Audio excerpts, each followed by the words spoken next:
Good morning বন্ধুসকল, মোৰ নতুন এটা ভিডিঅ'লৈ আপোনালোকক স্বাগতম জনাইছোঁ। দেখি গম পাইছে সেই ধুমুহাৰ তাণ্ডৱ। ৰাতিপুৱাত নহয়, ৰাতিয়ে অলপ চাউল তিয়াই থৈছিলোঁ, ভাবিলোঁ আজি পিঠা কেইটামান বনাম, কিন্তু মিক্সি চলাব নোৱাৰিম যিহেতু কাৰেণ্ট নাই। তাৰ কাৰণে অলপ চাহ তাহ খাই ল'লোঁ। চাহ তাহ খাই কৰি লৈ চিৰাগৰ পাপা অলপ চিৰাগে যিহেতু স্কুল নাই, স্কুল বন্ধ কৰি দিছে, আজি কেঞ্চেল স্কুল। ই অলপ ড্ৰয়িং কৰি আছে। এইখিনি কৰি লৈ আজি দুপৰীয়াৰ সাজটো একবাৰে যোগাৰ কৰি ল'ম। ঠাণ্ডা বতৰ দেখি একবাৰে খিচিৰি বনাই দিম বুলি ভাবিছোঁ দুপৰীয়া সাজটো। তাৰ কাৰণে চাউল দাইল, দুবিধ দাইল, মুগ মচুৰি মিলাই পেলাই ধুই কৰি থৈছোঁ। লগতে ৰঙালাও, পটল আৰু আলু টুকুৰাকৈ দি দিম।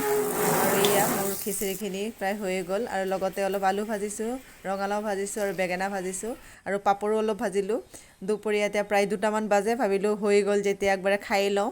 খোৱা কৰাৰ পিছত চিৰাগ আৰু মই অলপ ঠাণ্ডা বতৰ পাই অলপ শুলোঁ।